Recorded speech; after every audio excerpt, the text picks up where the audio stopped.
I never thought I'd be the guy sitting here, piecing together a nightmare that felt like it was straight out of a bad soap opera. My name's Mike, and I was married to Lisa for about 4 years.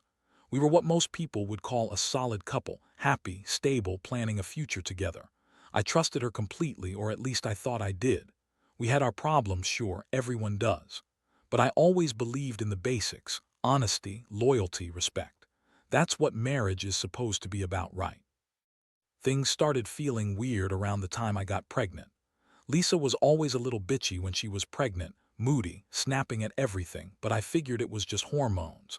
I tried to be patient, supportive even. I was excited about becoming a dad, trying to prepare for all the new responsibilities. I'd come home, expecting her to be happy, maybe a little tired, but she'd just give me these cold looks like she wasn't really there with me anymore. Still, I brushed it off. Pregnant women are emotional, I told myself, and I thought maybe she was just overwhelmed. But then I started noticing little things. Her phone was always on lock, which was weird because she wasn't really a secretive person before. She'd get these weird texts late at night, and whenever I'd ask, she'd brush me off, say I was overthinking or that I was paranoid. She'd suddenly get defensive if I looked at her phone, and I caught her deleting messages once or twice. Nothing concrete, just enough to make me feel like something was off. And then there was Lisa's best friend, Emily. She's like a sister to me. We've known each other since college, and I always trusted her. She was supportive, funny, always there for Lisa. But lately, I'd notice Emily acting a little distant when I was around. She'd suddenly be busy, cancel plans, or make up some excuse about work. I didn't think much of it at first. Women do that sometimes. But I started catching little hints, little things that didn't add up. Like her avoiding me when I was nearby, or her being too quick to leave when I showed up unexpectedly. One day, I caught her in a lie. I had gone through Lisa's things, something I'd never normally do, but I'd started feeling paranoid. I found her phone tucked away, messages from Emily that were way too flirty, talking about how they couldn't wait to see each other again. I didn't need a detective to tell me what was going on. It hit me hard. My wife, who I'd trusted more than anything, was sleeping with her best friend while I was carrying her baby. I felt sick, betrayed, like everything I believed in was a lie.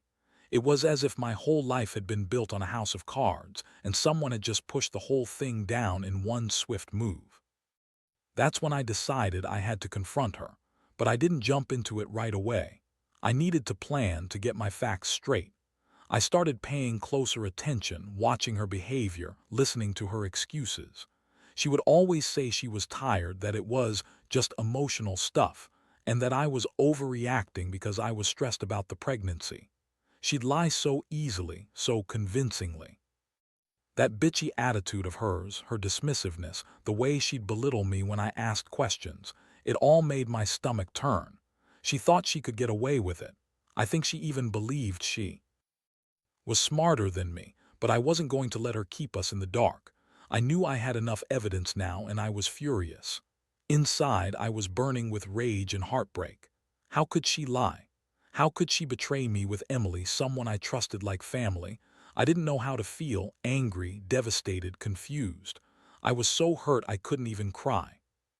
All I did was simmer, waiting for the right moment to confront her, to hear her say that it was just a mistake, that she loved me, that she'd never do it again. But I knew better. I knew that once trust was broken like that, nothing was ever really the same again. I waited a few days after discovering the messages, trying to keep my cool, trying to figure out what to do next. Every time I saw Lisa, I felt like I was walking on thin ice. Her attitude had shifted. She was cold, dismissive, snapping at me over the tiniest things. I could tell she sensed I knew something, but she refused to admit it outright. That made my blood boil even more. I wanted to scream at her, call her out, but I knew I had to be strategic. If I acted too emotional, she might just deny everything and spin her lies harder. One night, I finally decided to confront her. I sat her down on the couch after dinner, tried to keep my voice steady, but inside I was a mess of nerves and anger. I told her I knew about her messages with Emily, that I'd seen them, and that I was hurt, betrayed, and frankly disgusted. Her reaction was instant. She looked at me like I'd just slapped her, then rolled her eyes and scoffed. "Oh, really? You're seriously accusing me of cheating? You're just paranoid because you're so stressed out with the pregnancy," she said, crossing her arms. Her voice was dismissive, almost bitchy. "You're overreacting, Mike. I don't have time for your drama. Whatever you saw, it's not what you think. Emily's just a friend. You're blowing this way out of proportion." I felt my blood pressure spike. It was like she was trying to gaslight me, make me doubt my own perception. I looked her dead in the eyes and said, "You've been lying to me. I found the messages. You've been sleeping with Emily, haven't you?" She blinked, then smirked like she was amused by my accusation. "Oh, please," she scoffed. "Emily's like a sister to me. You're just jealous or insecure, that's all. You're always accusing me of stuff. Maybe you're the one cheating, huh? Maybe you've been messing around all this time."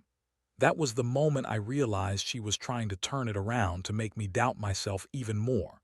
But I wasn't going to let her. I reached into my pocket and pulled out her phone, showing her the screenshots I'd taken.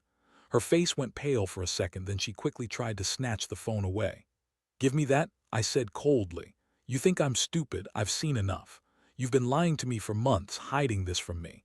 I was planning to surprise you with the nursery, and now I find out you're sleeping with someone else. How long has this been going on?" She started to sputter, her eyes darting around. "It's not what you think," she said, trying to keep her composure. "It was a mistake. Emily and we didn't mean for it to happen. I swear, Mike, I love you. I was just lonely, stressed out. Pregnancy's hard, you wouldn't understand." I looked at her and felt nothing but disgust.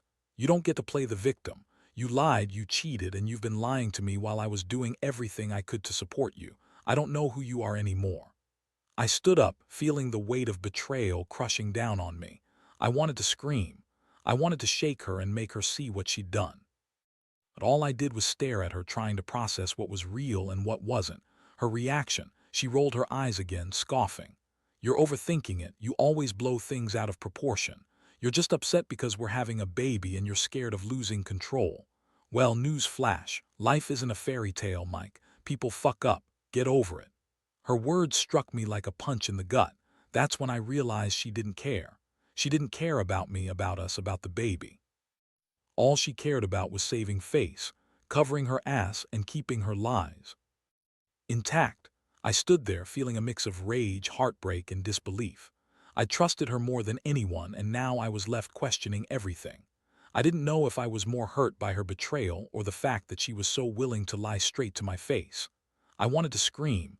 I wanted to cry, but mostly I just wanted her gone from my life. Whatever was left of my sense of stability was crumbling fast. I knew, from that moment forward, everything was going to change forever. After that night, everything changed. I couldn't sleep, I couldn't eat. My mind kept replaying her words, her dismissive attitude, the way she looked at me like I was some obstacle in her path. I felt numb, then furious. How could she just brush it off? How could she lie so easily? The betrayal cut so deep I wondered if I'd ever be able to trust anyone again, let alone her. The next morning, I woke up with a pounding headache, my stomach twisted into knots. I knew I had to act, but I didn't want to jump into anything reckless. I decided to call Emily that afternoon just to hear it from her, what exactly had been going on behind my back. I figured I needed closure. My mind was racing with questions. How long had she been sleeping with Emily? Was it just sex, or was there something more? Did Lisa really love her, or was this all just some stupid mistake she couldn't admit? Emily answered on the first ring. Her voice was calm, almost too calm. When I asked her directly if she'd been sleeping with Lisa, she hesitated for a split second, then confirmed it. "Yeah," she said softly, but with a tone like she was talking about the weather, not some affair that had shattered my entire world. "It's been a few months. I never wanted to hurt you, Mike, I swear. Lisa been so difficult lately. She's always been a bitch, but this was different. It just happened." Hearing her admit it, seeing the coldness in her voice, sparked a rage I didn't know I had left. I told her she'd better stay the hell away from Lisa, that I didn't want to hear from her again, and to keep her secret. I felt my blood boiling, knowing that the woman I trusted, who I thought was my best friend, had been lying to me for months, and I had no idea. That betrayal was so profound, it made my stomach sink. I knew I couldn't stay in that house anymore. I had to leave at least for a little while to clear my head, so I packed a bag and went to stay with my parents. I couldn't face Lisa, couldn't look her in the eyes without feeling this deep sense of loss and anger. The worst part, she didn't even seem sorry. She kept insisting it was just a mistake, that she loved me, that she'd never do it again. Yeah, right, I wasn't buying that anymore. She'd already proven she was capable of lying through her teeth. Over the next few days, I started to realize how much of my life was built on illusions. Our happy plans, her words about forever, the trust I'd placed in her, all of it was gone in an instant. I kept asking myself, what was real? Did we even have a real connection, or was I just fooling myself all along? The more I thought about it, the clearer it became that I couldn't stay married to someone who so easily threw everything away over some stupid affair. I never thought I'd end up here, at the crossroads of heartbreak and betrayal, wondering if I should even try to fix what's broken or just walk away. But even as I decided to leave, I couldn't shake this feeling of loss. I kept thinking about the future I'd pictured, our child, our life together, and how stupid it all seemed now. I felt like I'd been living in a bubble and it had burst with a deafening pop. All the promises, the trust, the love, was it even real? Or was I just fooling myself the whole time? That's when I made up my mind. I was done feeling sorry for myself, done second-guessing everything. I knew I needed to get out of that house, to clear my head and figure out what I really wanted.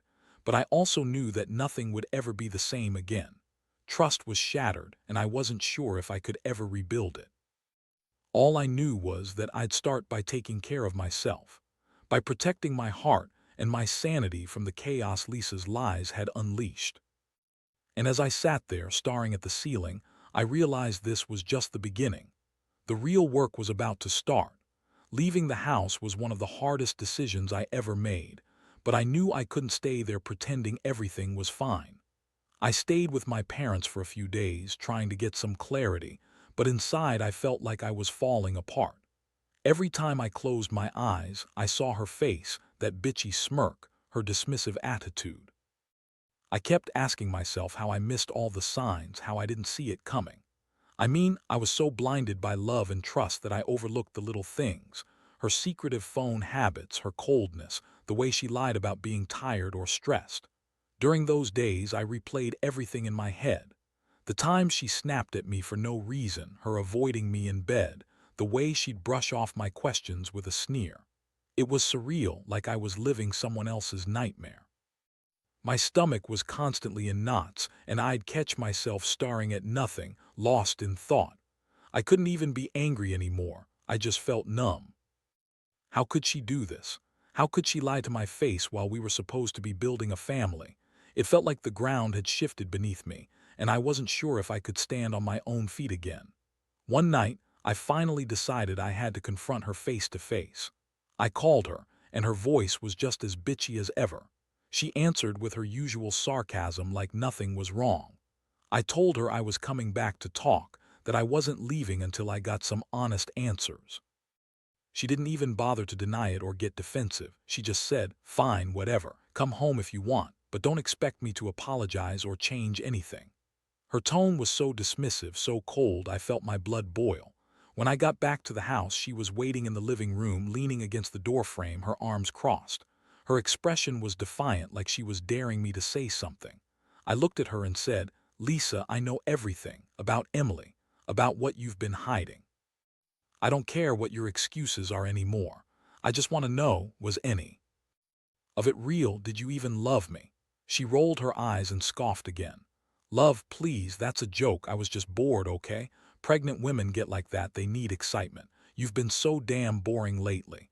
I didn't mean for any of this to happen. It just happened. And honestly, I don't see why you're making such a big deal out of it. You're not exactly perfect either." That was a punch to the gut. Her words were so callous, so dismissive, it made me want to scream. I felt betrayed on every level. I'd given her my heart, my trust, my future, and she'd thrown it all away for what? Some stupid fling with her supposed sister. I realized then that I couldn't stay in that house, not with her acting like I was nothing. I told her I was done, that I was leaving for good, and that she should just enjoy her little affair because it was over for me. Her reaction, she just shrugged and smirked. "Good. Do what you want." But don't come crawling back when you realize you're better off with me. That's if you even want me in your life anymore." Her words cut deep. I felt so many things at once: anger, heartbreak, confusion, but mostly I felt a crushing sense of loss. I'd lost my wife, my best friend, the woman I'd trusted with everything. I packed up my stuff that night and moved out. I didn't want to be around her anymore. I needed space to breathe, to think. But even as I left, I wondered if I'd ever be able to forget. Could I forgive her? Could I ever trust again? That question haunted me the most. Because deep down, I knew that no matter what I decided, whether to try and fix this or walk away, the damage was done. The woman I loved was gone, replaced by someone I didn't even recognize. And I was left standing there, trying to piece together what was left of my life. The days that followed were some of the darkest of my life. I stayed away from her, trying to block out the image of her smirking that night, pretending like nothing had happened. I threw myself into work, into keeping busy, but nothing could shake the feeling of betrayal gnawing at me from the inside. I kept asking myself over and over, how did I miss all the signs? Was I so blind that I didn't see her sneaking around? Or was I just so in love that I refused to see the truth? Either way, I felt like I'd been played for a fool. In the quiet moments, I'd go over everything, trying to find some sense of closure. I knew I had to move forward, but it was hard, so hard. I felt like I'd been ripped open, raw and exposed, and now I was just trying to put the pieces back together. I kept thinking about Emily, her lying next to my wife, their secret trysts. It made me sick to think about how many times she'd probably been in my house, in my bed, while I was out working or sleeping. That thought haunted me. I decided I needed to know exactly how deep it was. I wanted to see her with my own eyes, to confront her face to face. So I set up a plan. I hired a private investigator, someone discreet, to dig into Emily's life. I wanted to see what she was doing, who she was talking to, if she had any other secrets. Part of me hoped she'd be doing something shady. I don't know, maybe cheating on her own boyfriend or doing something stupid. I figured that'd be the final nail in the coffin, the proof I needed that I wasn't crazy. When the investigator finally got back to me a few days later, I couldn't believe what I heard. Emily was not only still talking to Lisa, but she'd been seen visiting her apartment several times recently. They'd been seen out together, too. The investigator even caught photos of Emily leaving Lisa's place late at night. The pictures looked like something out of a soap opera. I looked at them for hours, feeling the anger spike again. It was one thing to suspect, another thing entirely to see the proof. She wasn't just a lying bitch, she was a home wrecker, a manipulator, someone who'd been lying to me right in my own house. That's when I knew I had to take control of the situation. I wasn't going to let her keep hurting me, especially not while I was vulnerable and pregnant with her child. I started planning my next move carefully. I knew confronting Lisa again would only make her deny everything or turn it around on me, so I decided to tackle Emily first. I found her social media accounts, the places she frequented, and made it clear I wasn't stupid. I wanted her to know I had proof, and I was prepared to expose her to everyone if I had to. One afternoon, I waited outside her workplace. I wasn't there to cause trouble, at least not physically, but I wanted her to see me, to know I was watching her. When she finally came out, I stepped in front of her, calm but furious. I told her straight up that I knew what she'd been doing, that I had proof of her lying, sneaking around, and sleeping with my wife. Her eyes widened, and for a second she looked genuinely scared. But then she smirked again, acting like she was above it all, like she knew she had the upper hand. "You don't understand, Mike," she said coolly. "Lisa's the one who's been lying to you. She's the one who wanted this. I never forced her. She's just as much to blame as I am. If anything, you should be mad at her. She's the one who's been playing us both." Her words only fueled my rage. I knew she was trying to manipulate me, but I didn't care anymore. I had enough evidence, enough hurt, and enough lies to see clearly now. I told her I was done playing her game, that I'd had enough of her lies and her betrayal. I warned her to stay away from Lisa, from my family, and from my life. As I walked away, I felt a strange sense of victory mixed with heartbreak. I'd finally faced the truth head-on, and I'd taken some control back. But deep inside, I knew the damage was done. There was no going back to what we had, there never could be. I was left with a choice: try to pick up the pieces or completely walk away and start over. And honestly, right then, I wasn't sure I had it in me to rebuild anything. All I knew was that I couldn't keep living in this nightmare. After confronting Emily and gathering all the evidence I needed, I made the decision to cut ties completely. I blocked her on everything: social media, her number, any way she could reach me. I felt a strange mix of relief and emptiness. Part of me was glad I finally knew the truth, that I'd taken control and exposed her lies. But another part was devastated, realizing that my entire world had been turned upside down by her and Lisa's betrayal. The hardest part was going back to Lisa, knowing what I knew now. I tried to talk to her calmly, but honestly I was just tired of her games, tired of feeling like I'd been living a lie. I told her I was done with the lies, the cheating, the fake love.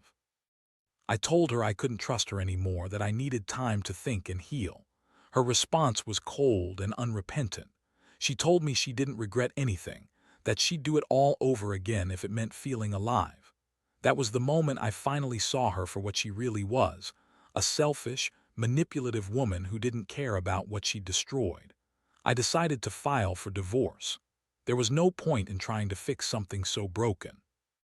I couldn't be with someone who lied to my face and cheated on me while I was carrying her child. I wanted out, not just for myself, but for the sake of my upcoming baby. I wanted to give this child a chance at a life free of lies and betrayal. It wasn't easy, but I knew I had to do what was right for me. In the aftermath, I focused on healing. I sought therapy to deal with all the hurt and anger I'd accumulated. It was a long, painful process, but I learned to trust my instincts again and to rebuild my sense of self. I realized how naive I'd been, how much I'd overlooked because I wanted to believe in the best of her. But I also learned that sometimes love isn't enough. People can deceive you so deeply that it's almost impossible to recognize the person they truly are until it's too late. One thing I can say for sure is that I came out of this stronger than I thought I would. I learned how to stand up for myself, how to recognize red flags, and how to prioritize my own well-being. My advice to anyone going through something similar: trust your gut. Don't ignore the signs, no matter how much you want everything to be okay. People can surprise you in the worst ways, and sometimes the only way to save yourself is to walk away and start over. Now I'm focusing on my new life, on my health, and on my kid. I don't know what the future holds, but I do know one thing: I deserve honesty, loyalty, and respect. And if someone can't give me that, I won't hold on to them, no matter how much I loved them before. Because at the end of the day, the only person I truly need to be honest with is myself. And I've learned that no betrayal can break me if I keep that in mind.